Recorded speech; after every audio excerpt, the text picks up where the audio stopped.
Hello and welcome to Enlightened Empaths, your community for the spiritually awakened, where we discuss, explore, and connect with fellow empaths, healers, intuitives, and seekers. Hello, empaths. We hope you're having a beautiful, wonderful, happy start to your week. Denise and I wanted to talk about looking at your empathy and your intuition as a superpower. You know, people will often say to us empaths stuff like, oh, you're so sensitive, or oh, you're so touchy. And we know that it can be hard to be an empath, to feel everything so strongly, to sense the subtle energies beneath the surface, to be a human lie detector. But today we're flipping the script on what it means to be an empath because, you know, for too long, being an empath has been painted with a brush of overwhelm, exhaustion, and feeling like you're just carrying the weight of the world. But we want to remind you this week that being an empath is a superpower. Your intuition, your deep sensitivity, your ability to truly feel the world around you, these are incredible gifts that, when understood and nurtured, can lead to a life of profound connection, joy, and purpose. And what's interesting is when we started this podcast way back when, empath wasn't a common word, and it's become over the years for some very much a hair toss. I'm an empath, I can't deal with that, or I'm too empathic. And that's not what we're talking about. We're talking about when you pick up other people's energy, when you just absorb it, when you feel it at such a depth. It's about having that heightened sense of perception and the intuitive antenna that picks up on the subtleties and the unspoken feelings and the true vibrational essence of people and places and situations. So you're so incredibly attuned and insightful, but it brings out this deep compassion and I think you can be compassionate and not necessarily highly empathic. But I think if you're highly empathic, there's usually part of that is a level of being compassionate, intuitive, connected. And you probably will sense things that other people miss when you get a gut feeling about a new person, when you know about a situation before it unfolds. That's your empathic intuition at play. And you might have an incredible capacity, again, for compassion and understanding, but you're able to put yourself in someone else's shoes, which makes you an amazing friend, a partner, and often a natural healer or helper. For a lot of true empaths, it will manifest in a sign of highly creative, insightful, because you're processing the world so deeply that your inner landscape is rich and leads to unique perspectives and a strong connection to your imagination. The other part is there's often this powerful ability to tell the truth. You're to feel the authenticity or the lack of means that you're able to see through facades, guiding yourself and others towards what's genuinely real.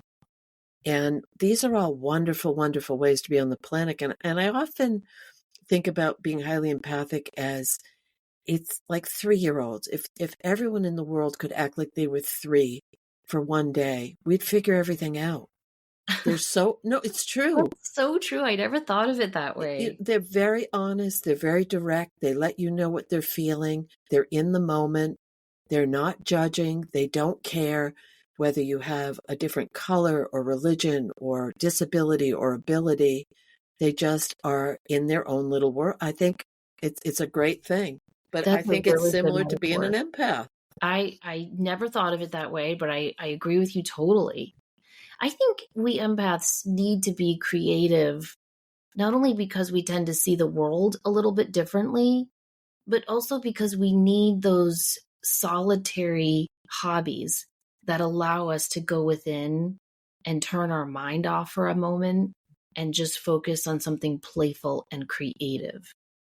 I think that that's part of having a superpower means there's also a kryptonite, right? And I think sometimes kryptonite can be too much of this coming at us at once. But when we're able to do something creative, whatever that might be for you, then you're able to really just tune it all out and go within and recharge your batteries. So I think the creativity piece is so important. And that's a really good point, because And we're not just talking, oh, I write, I paint, I draw, I throw clay. Creativity can manifest in as many ways as there are people. And it's whatever will shut off your brain, put you in that relaxed state that you can lose yourself with time and space. I think that some people it's woodworking, some people it's gardening, some people it doesn't matter what it is. It's finding the one that really resonates with you. Yeah, exactly.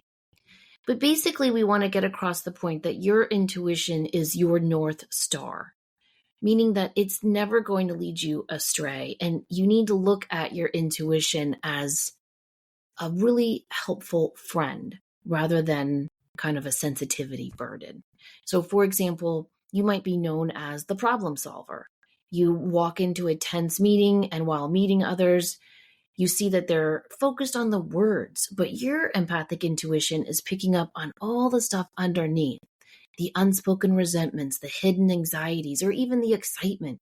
And this allows you to intuit what is really at play here, which helps you guide the conversation, mediate conflict, or find solutions that address the root cause, not just the surface problem. It's almost like you're an emotional detective. And I think something else that's so great about being an intuitive empath is we really are authentic connectors. We know when someone's being genuine. We can instantly feel a true connection. This means that your friendships and relationships are often deeper and more meaningful. You attract authentic people because your energy field vibrates with truth. You're the one people feel safe confiding in because they instinctively know that you will truly understand. And you are the niche finder. If you ever have felt a strong pull towards a certain career, a hobby, or a lifestyle, even if it didn't really seem logical to you at first, that is your clairsentience guiding you towards what truly resonates with your energy. Many empaths thrive in fields like counseling or healing arts, creative pursuits, or anything that allows them to connect deeply and authentically. Your sensitivity helps you find your rightful place where you can truly flourish. And this next one is a big one. Your intuition can serve as an early warning system. That sudden, inexplicable urge to change your travel plans, the strong no feeling about a potential investment, these aren't random. They're your empathic antenna picking up on subtle energetic shifts or potential misalignments. And honoring these nudges can literally save you time, energy, and even prevent difficult situations. I have a quick story to share about that, Denise. So, you know how my family and we just went on a cruise. Well, it flew out of Fort Lauderdale and we didn't have to be there until 2 o'clock in the afternoon, but I just had like a weird feeling. And so I said, I want to fly to Florida the day before and just, sleep in a hotel. And that way, if anything happens with the planes, we'll be fine. And everyone was like, all right, I guess. So we flew out the night before, and there were all these tropical storms going on. So all the flights were delayed. And I was relieved that we had decided to go a day early, but I was also, not happy about all of the delays. And finally, it comes over the announcement in the airport that our plane just wasn't coming. That was it, just wasn't coming. And they were like, get in line and we'll rebook you. I mean, isn't that like the best feeling as you're about to start your vacation? Right. So I get in line. I think I'm like ninth or 10th in line. And a dear friend and listener named Patty, when my mom died, she sent me a Padre Pio prayer card that has a piece of his robe, like a piece of his cloth, not his actual robe, but a saint piece of him in the card. And I don't go anywhere without that Padre Pio card. So I'm in line and I pull out the card and I just pray to Padre Pio and I put it back in my wallet and I get up to the woman and she puts up an index finger and goes, hold on. And I'm like, oh, here we go. And she's talking on the phone and she goes, oh, hold on. And she gets the little microphone and she goes, good news. A new plane has just arrived. We're moving you guys over to gate 14. You'll be on your way shortly. And I go and I sit down with my girls and Michael and I pull out my wallet and I pull out my Padre Pio card. And I was like, girls, say thank you to Padre Pio. High five to Padre Pio. That's right. He's the man. Oh my goodness, that's fantastic. Uh, But I mean, I listened to my intuition. I went early. There were delays. The delays did not stop, but we were able to get there on time. so, and I think a lot of people listening, because as you were reading, I was thinking so many folks are probably listening to this and saying, oh my God, that's me, that's me. But it mimics intuition and empathy. They're twin sisters. They're very, very, very connected. So sometimes we'll talk to people and they'll say, I'm so empathic, I'm so sensitive, I feel things so deeply. Oh, I'm not intuitive at all. I think they go together hand in hand. Oh, totally. I think they Uh, are the same thing. and a good example of this, here's a couple things we can try just to see. So these aren't really, they're not just abstract ideas. These are skills you can develop and try them for yourself and see if they work.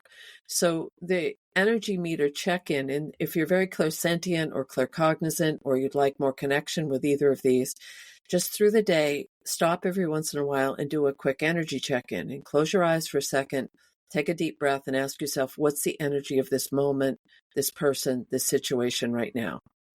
And don't try to overthink it. Just notice, do you get a specific body sensation? Do you feel light or heavy? Do you feel warm or cold? Do you feel tense or relaxed? Do you get a knot in your stomach, or does your heart feel like it's opening? Maybe you'll sense some colors or textures. Do you feel a color associated with the energy? Maybe a bright yellow if it feels joyful, or maybe a little muddy brown if it feels confused. Does it feel smooth or prickly or maybe fluffy? Does a word come into your mind? Just knowing, does it peaceful or stressed? Excited. It's playing this little mini game of energetic charades with yourself, and you'll be amazed at how quick you can start picking up on these subtle energetic cues. And the whole point is to be able to build your personal vocabulary for energy and trust your immediate, what you're feeling right when it comes in. And that's exactly what we both teach people with mediumship is, how does it come in for you? Do you get a sensation? Does spirit always come in from the right? Do you get a tingling in the back of your neck? Do you get a physical sensation? I think it's really important to do those check-ins, because it's going to help you when you need to tap into it, either in an urgent situation or, like you said, in the airport. Yeah, and I think the more you act on those hunches and feelings, the more they happen. Because you start to trust it more. Exactly. And you're building it and you're giving a strong message to spirit. I trust myself. I trust you. I'm going to act on the help you're trying so hard to give me. Right. Another thing, if you're trying to build clairvoyance and clairsentience, is to do an intuitive photo scan and grab an old photograph of someone you know, but don't look at it first. So you say, oh, that's Joe, and you just take the picture. Hold the photo face down in your hands, close your eyes and take a deep breath and say, what emotion or feeling does this person embody right now or at the time the photo was taken? And then you just note any feelings or sensations, colors that come to mind.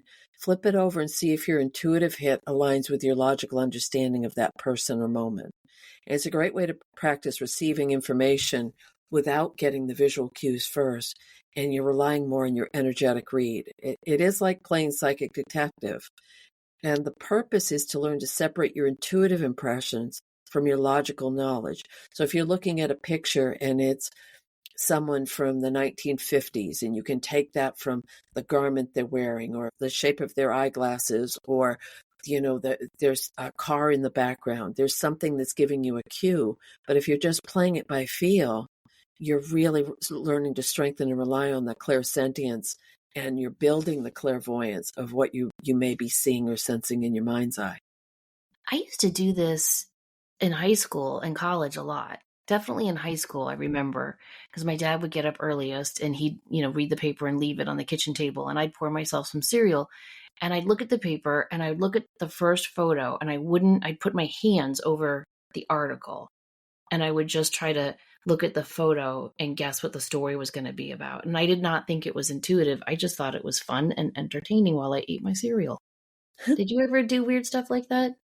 I did a lot of weird shit, but years ago I took a training with Janet No Havoc, and she said part of the things were everyone has to bring a picture. So I bring a picture of someone in spirit. That was the only thing that it said. So we doing the workshop. And then she said, okay, I want you to get out your picture of someone in spirit, but don't show it to anyone. Do not show this picture to anyone. And then she paired us up with a partner person, and we had to keep our picture hidden, and the person had to try to pick up on what was in the picture. Were they able to hold the picture face down? No, they Oh, didn't. wow. They didn't touch it. They just had to describe, were they getting, It's like a double blind study. It was, but I mean, some people, it was really an easy thing, but it's something you might want to practice if you have a mediumship circle or you have an intuitive friend you want to practice this with you can do a lot with photographs, a I like whole when lot. I'm doing a photo reading, I will always take my hand and cover their nose and mouth. Yeah, you had mentioned Pam Coronado in the last reading about Psychic Detective, and we both took that class on how to read a photograph, right? Yeah. And that was one of the things, is all these different techniques you can use to connect with the energy of. So it's fun. It It can be is. really fun. But I just think the eyes really are the windows to the soul. oh, very, very much so, because and there's, the subtlety of people who do, I don't even know what it's called, but when they see that, oh, their eyes aren't crinkling, so they're not really smiling, so they're really their mouth is smiling, but their eyes are saying they're not. And there's a whole science of that, of reading people's facial expressions. Anyway, I think that another one last quick one is a vibe check walk, which, you go for a walk in the neighborhood, the park, a local store. And as you move, become aware of the feelings of different areas, of different houses, of different product aisles. And does some places feel more vibrant and you're drawn in that direction, or do other places feel heavy or stagnant? Do you get a sudden sense of joy walking by a particular house, or a sadness? And just pay attention to how your body responds. And this is a great way to develop the clairsentience and claircognizance, that clear knowing and clear feeling. And you'll start to notice how different energies impact you and where you feel most at ease. It'll also help you attune yourself to energetic landscapes of your surroundings and understand how it impacts your own energy. I have, for anyone that's ever lived in an old house, or been in an old building, or worked in an old place, sometimes there's places where you just get that kind of tingling, like, oh, this isn't my favorite part of my house. The house I grew up in, very, very old house in New England. I hated that basement. Oh, did I hate it down there. Gave me the willies every time, because it was just the energy down there was so intense for me. Yeah, and you just could feel it. Right. I think that's a good exercise to do, because as empaths, we have to learn how to differentiate between our energies and all the other stuff we're picking up. And this is a good way of learning to do that. Another really good way is to try intuitive journaling. So instead of just writing about your day, you can try to learn about your own emotional energy. So you could ask yourself questions like, where do I feel this emotion in my body? What image or color comes to mind when I feel this? What message or knowing does this emotion have for me? And this exercise will help transform those overwhelming emotions into really valuable intuitive data. It's a powerful self discovery tool that helps you understand your own energetic landscape. It helps you to deeply process your own emotions through your intuitive senses, which will really help foster self awareness and self compassion, which is very important for thriving as an empath. We have to remember to be aware of our own emotions and our own energy in tandem with being very, very compassionate with ourselves. We're really good about giving compassion to others, but we have to learn to shine that light on ourselves. And I have to go back again to, the more you do this, the more you'll learn to trust yourself. And if you're in a situation where you're being in a gaslighting situation, or you're with a narcissist, or you're in a work environment that feels toxic, but you can't put your finger on it, the more you practice these exercises and getting more in tune with how you're using your empathy, your intuition, and your understanding of how the world revolves around you, it becomes amazing how much clarity you can get, how much you'll be able to, you won't just drink the Kool-Aid anymore. Yeah, exactly. You know what my daughter Chloe taught me to do? I had some issue I was struggling with, a decision I had to make, and I was asking her, like, what do you think about this thing? It was a job opportunity type thing. And she said, well, if it was one of your clients, what would you tell them? And I gave a really good answer. And she was like, that's how you should probably handle some of these things, as journal as though you're like writing an email reading to someone. She's such a smart kid. She's a smart old soul in a young body. But yeah, I just thought sometimes when you take yourself out of it and you just act as though you're trying to help a friend or a client, you can actually really tune into that intuition a little bit better. Now, this not last one we've talked about many, many times, but it does bear repeating. When you have those days, especially if you feel just energetically muddy, take a long shower and imagine that that shower is a beautiful cleansing waterfall or a shower of light. And really visualize this light washing away any energies that you might have absorbed that are not yours and see them flowing down the drain. And then stand under that light of water and visualize yourself filling up with your own pure, vibrant light. It's just a refreshing, quick, and empowering way to reset your energetic boundaries and reclaim your own energy field.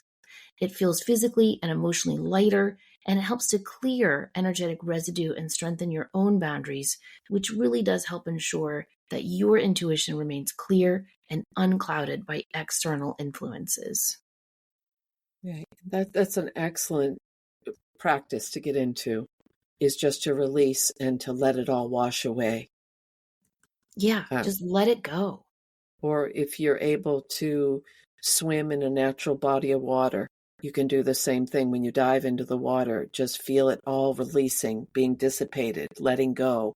It's incredible. Water is a huge, huge healer and conduit for clearing our space, but also um, I think it increases our empathy and our intuition. I do too. Okay, before we get into some other great tips and techniques for really embracing your superpower, we just wanted to remind you that Denise and I are teaching our mediumship part 2 class on 2 Saturdays this summer, July 26th and August 9th. And this class is designed for students who have already taken our Mediumship 101 class, or for anyone who's studied mediumship and is looking for further development.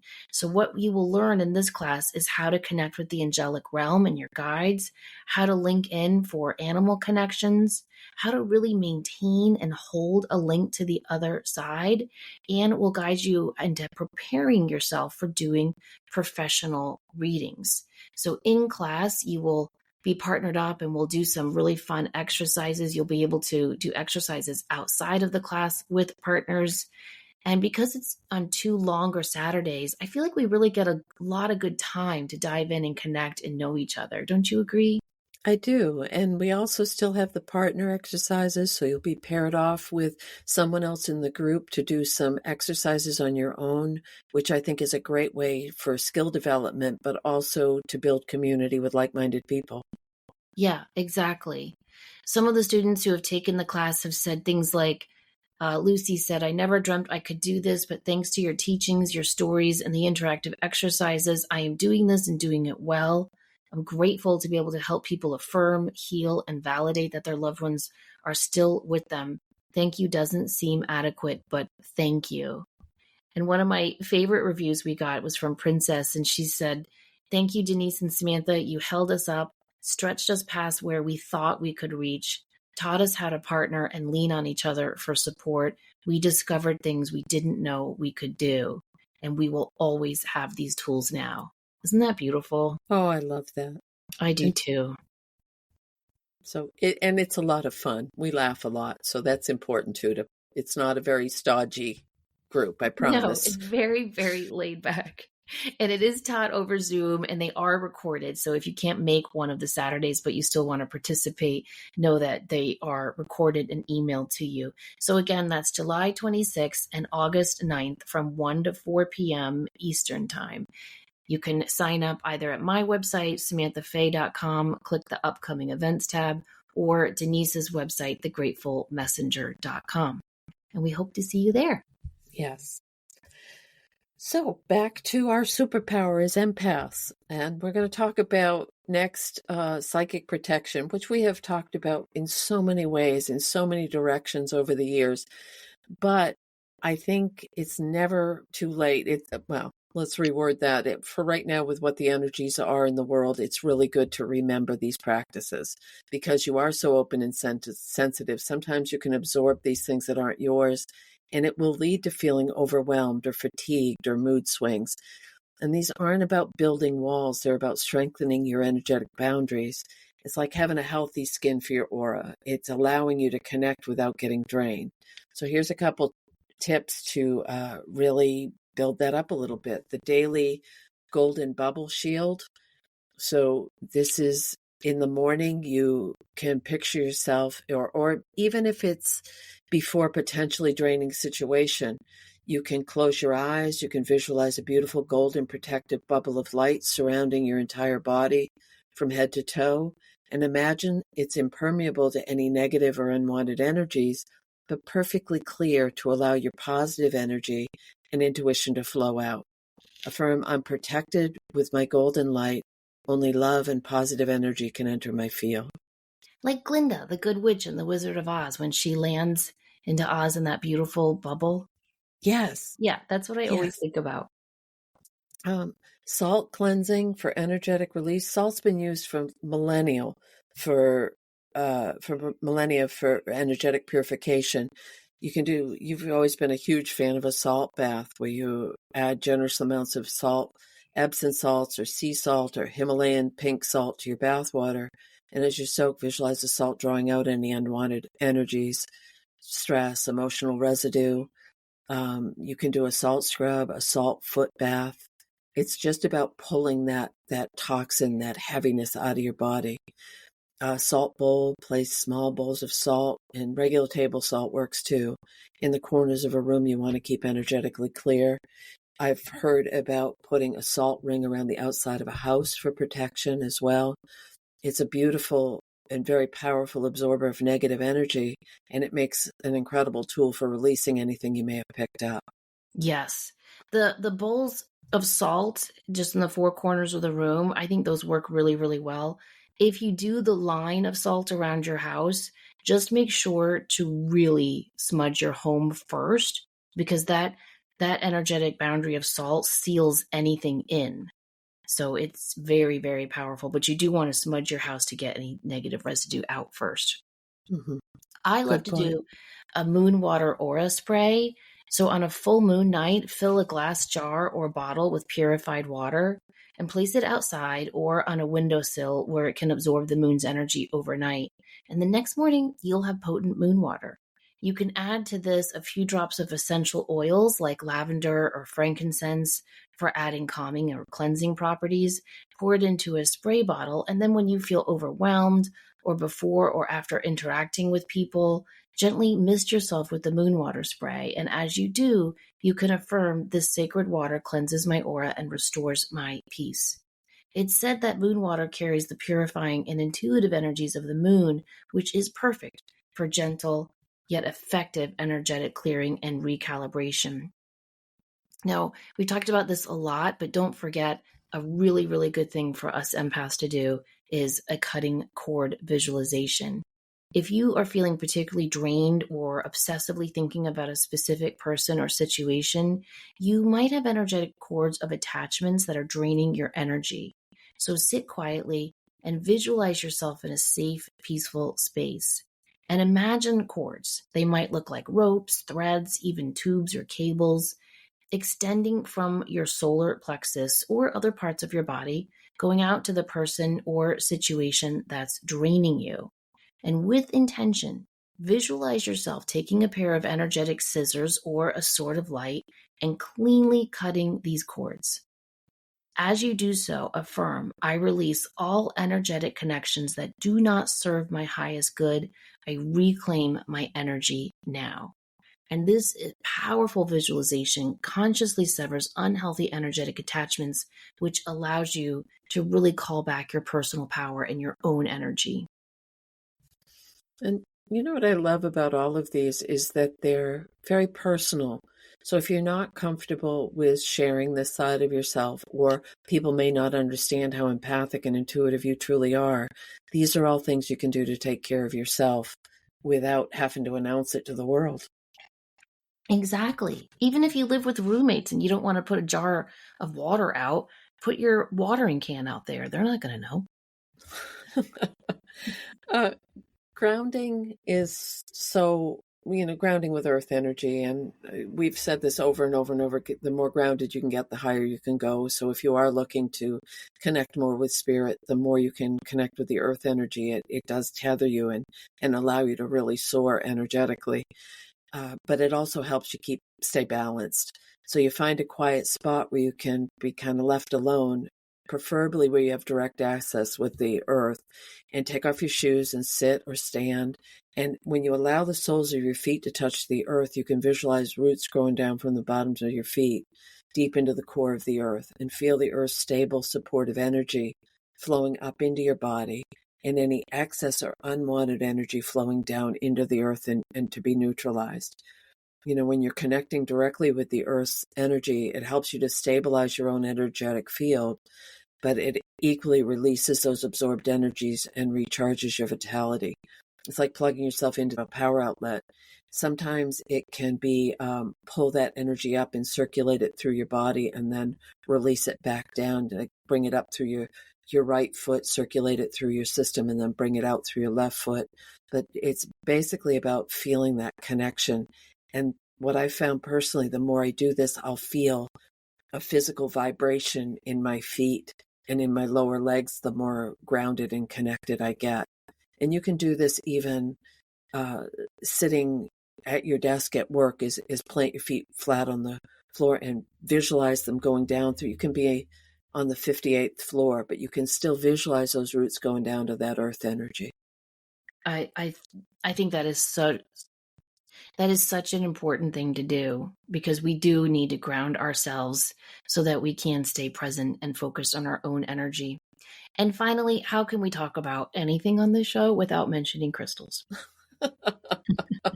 A day without crystals is a day without sunshine. We know the rule. That's right. First up is amethyst, which has such a rich history. The ancient Greeks believed it protected against intoxication and gave it its name, amethystos, which means not drunk. But here's a fun little tidbit I read, Denise. A lot of historians think that they kind of made this up, and they made these wine mugs out of amethyst so that they could water down the red wine and no one would know. So you didn't get drunk because you were drinking watered down wine. Huh. But I'm sorry, let's give the credit back to amethyst. Romans also used amethyst to guard against evil spells, and medieval European soldiers wore it as an amulet for protection in battle. It was also highly prized by royalty and clergy because, of course, as we know, the color purple symbolizes piety and wisdom. Amethyst is a supreme stone for everything. It's called the all healer. It works to calm the nervous system, it reduces stress, it promotes inner peace. And for empaths who often experience emotional overwhelm, amethyst acts like a tranquilizer for the aura. It helps soothe out anxieties and quiet the mental chatter caused by absorbing all these other energies. It also helps enhance intuition and spiritual connection because it works to really awaken and strengthen your crown chakra, which enables you to discern your own feelings from other people's.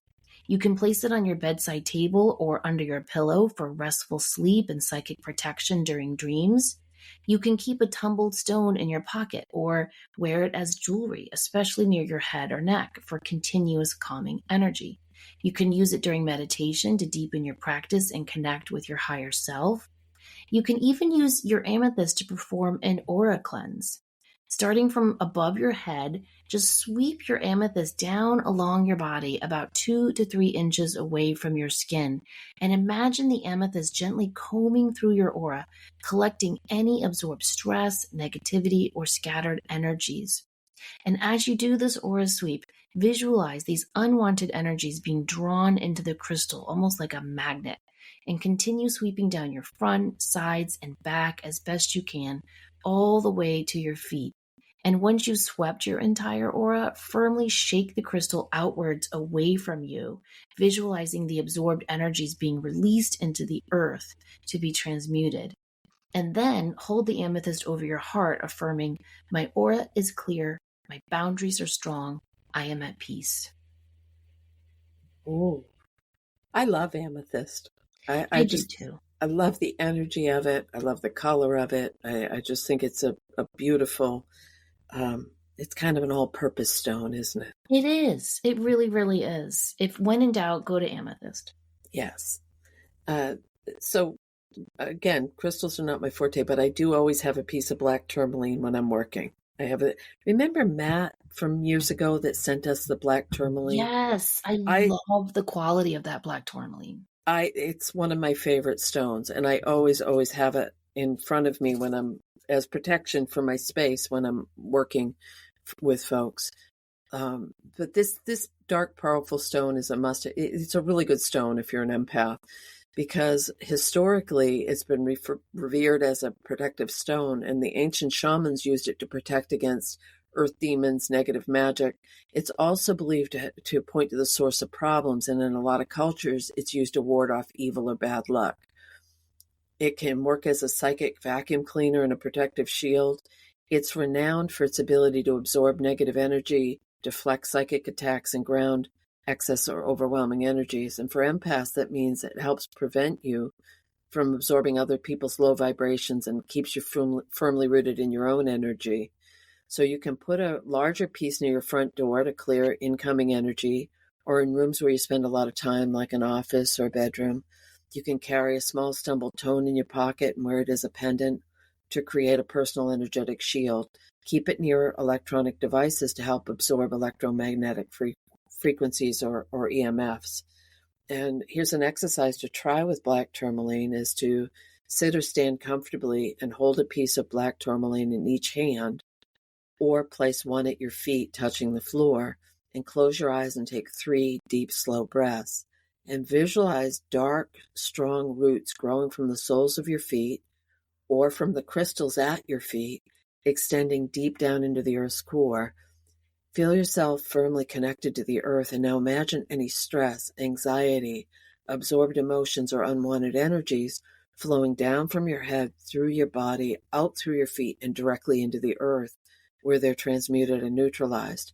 And you'll feel this stabilizing heavy energy of the black tourmaline assisting this process.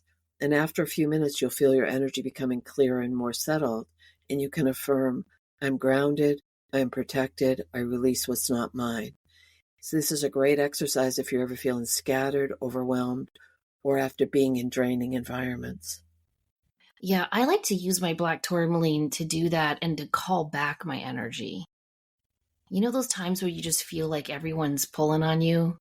Yes. Black tourmaline's a good one to call all of that back. Now we have to dive into a wonderful stone for empaths, and that is moonstone. This luminous gem is truly a soul soother for empaths. It's been cherished across cultures for centuries, associated with lunar cycles, intuition, and divine feminine energy. In India, it's considered a sacred stone, bringing good fortune.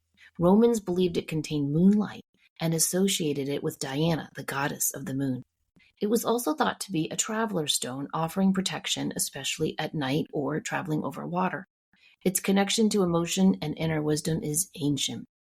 Moonstone is deeply connected to intuition, emotions, and the subconscious. For empaths, it helps us navigate our own emotional currents, promoting emotional balance and soothing oversensitivity. It also enhances psychic awareness in a gentle way, allowing for clearer insights, especially during emotional situations, without the intensity that might overwhelm. You can place it under your pillow to enhance lucid dreaming and dream recall, which is often, as we know, such a wonderful source of intuitive guidance. You can wear it during times of emotional flux or when you need to connect with your inner wisdom. Meditate with it to calm overactive emotions and gain clarity on your feelings. And here's an exercise you can try with your moonstone. Find a peaceful space and hold a piece of your moonstone in your receiving hand, which is usually your non-dominant hand. So if you're right-handed, you'd hold your moonstone in your left hand. Or you can place it over your heart or your third eye. Close your eyes and focus on a specific emotion you've been feeling or a general sense of emotional energy within you. And instead of judging or pushing this emotion away, simply observe it.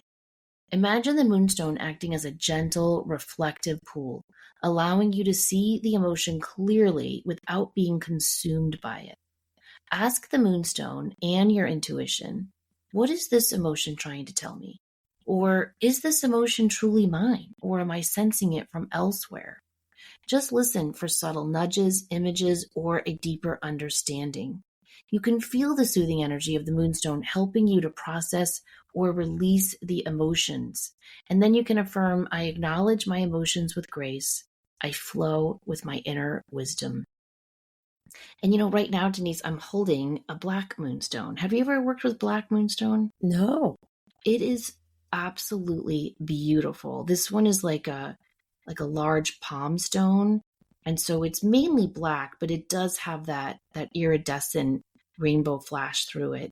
And it's as we're recording this, it's a full moon, so I always love to work with moonstone, especially around the different stages of the moon each month. But black moonstone is really great for grounding your energy while also being able to tune into your own emotions. Which is perfect for empaths. Yes. And another great stone for empaths is labradorite, which it was one of my favorites. I love it. And it's called the Stone of Magic. And it was officially discovered in Labrador, Canada by missionaries in the late 18th century. But the indigenous peoples, like the Inuit and Innu, had long used it. And they said that the labradorite fell from the frozen fires of the aurora borealis, hinting at its magical shimmering quality. It's often used by shamanic practitioners and healers for its protective qualities and its ability to enhance spiritual connection. And it really, really is a remarkable stone for empaths because it creates such a powerful energetic shield against negative energies and energy vampires, and it prevents you from absorbing other people's psychic residue. It's great for enhancing intuition and psychic abilities and allowing you to see and understand energetic dynamics, but you don't get overwhelmed by them. And its shimmering reminds us of that magic within. And I love when you can get the flash Oh, I and know. and the blues and the greens and the purples it's amazing. And each one is so unique. And sometimes the ones that just have the merest glimpse of a flash still have incredible juju. Yeah. Um, I almost feel like those are more protective. yeah. But it's just it's beautiful stone. And you can wear it as jewelry, especially as a pendant to maintain your energetic shield throughout the day. You can place it near your workspace or at an entry point to your home to deflect unwanted energies. You can meditate with it. You can burl it. You can bake it. You can fry it. Sorry. You can meditate with it to explore deeper intuitive realms and enhance your psychic senses safely. You can also turn to labradorite to help you set healthy boundaries. And I don't know about you, but that's kind of going back to the kryptonite for empaths. Many of us struggle with strong boundaries. So if you hold a piece of labradorite in your hand, you can close your hands and visualize your aura as a shimmering field of light around you. And set the intention that the labradorite strengthens your energetic boundaries. And imagine the unique iridescent flashes creating a vibrant, protective, but still permeable membrane around your aura. And this membrane allows love and positive energy to flow in, but deflects any unwanted or negative or draining energies. And you can feel it creating a clear distinction between your energy and other people's energy. Beautiful, beautiful stone. It's so important to really connect with your crystals and ask them to work with you in specific ways. And so, if you have a labradorite ring or bracelet or pendant or just a tumbled stone that you love, take a minute to connect with it and ask it, "Thank you for coming into my life to work with me. Please help me to set firm, healthy, energetic boundaries while also letting the magic and the light in." And finally, we have the tender yet powerful and gentle, loving rose quartz. While not typically thought of as a protection stone, its role for empaths is vital. Rose quartz has been beloved for ages for its association with love. The ancient Egyptians believed it could prevent aging. Well, goodness, Denise, we need to just bathe in a whole vat of rose quartz tumble, right? Romans used it for seals to signify ownership.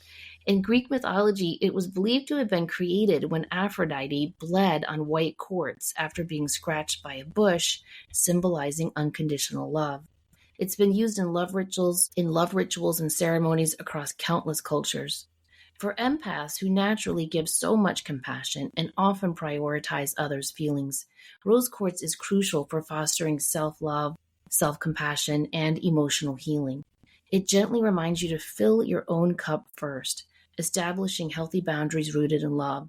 It helps release feelings of unworthiness or resentment that can arise from overgiving, allowing you to give from a place of abundance, not depletion. You can place a piece of rose quartz over your heart chakra during meditation or just when you're relaxing. Keep it near your bed or in areas where you want to invite more love and peace. Wear it as a necklace or bracelet to keep its loving energy close to your heart. You can work with rose quartz in several ways, but here's a simple exercise you can try. Lie down or sit comfortably and place a piece of rose quartz directly over your heart chakra in the center of your chest. Take some deep cleansing breaths, focusing your attention on your heart space. And imagine the rose quartz radiating a soft, gentle, warm pink light. And with each inhale of breath, feel this light filling your entire heart center, expanding with each exhale. And as it expands, let it gently wash over every part of your body, filling you with unconditional love, acceptance, and compassion for yourself. Remind yourself that you are worthy of love, care, and healthy boundaries. As you do so, affirm, "I love and accept myself fully. My heart is open and protected. I radiate love from within." I was talking to someone recently, and she said to me, she was talking about how she had just done a lot of healing work on herself and her self-love. And I said, "Oh, I just think that's so important. And I always try to teach about that." I said, what helps you the most in that healing journey?" And she said, "It was this prayer that just like popped into my head. And I said it every day." And she said that she would pray every day, "God, help me to love myself the way you love me." And I Oh, just thought that was so simple, profound, yeah. Yeah, it's And rose beautiful. quartz can help you do that. Yeah. And as far as following your intuition and your empathy, I think it's curious as all out that my go-to stones for decades have been rose quartz, black tourmaline, amethyst, and there was a fourth one on the list that has always been with me. Oh, labradorite. Yep. I'm not familiar with, but intuitively, I've always, always, always been drawn to those stones. When I met Whereas, you, you were holding amethyst and rose quartz. yes, and I still do. So I think it's interesting is if you're, even though we've mentioned these stones, if there's one that really you pick up a piece of whatever, and it's like, oh my God, I just feel so strong and powerful with this. Please, please, please honor that. Definitely. Because Definitely. being an empath really is a gift. We get to feel things at such a depth. We get to feel the highs. Yes, we get the lows. We get the absorption. But just, I feel kind of very blessed that I get to feel love and the hope and joy at that extreme level as well. Because it does, being an empath brings this depth and connection and kind of a unique form of wisdom. And it's not about being overwhelmed all the time. It's about learning to master your sensitivity to use as an asset and to see it as a gift. And, through these exercises, you're not trying to manage your empathy and you're not trying to actively ignite a certain thing to happen. You're just getting more in tune with who you really are in your own inner guidance, which is going to help you navigate the world with a whole lot more clarity and confidence. So in our world, sensitivity is a strength. Your intuition is your superpower. And if you embrace it and nurture it and learn to trust it, it can really, really just impact everything and about the quality of your life. Oh, beautifully said, Denise. I love that. Thank you guys so much for listening and tuning in. We hope you'll try some of these exercises and let us know how they work for you. We hope you have a wonderful week of embracing your beautiful intuition and empathic energy. Remember to show up, do great work, and share your light. Take care.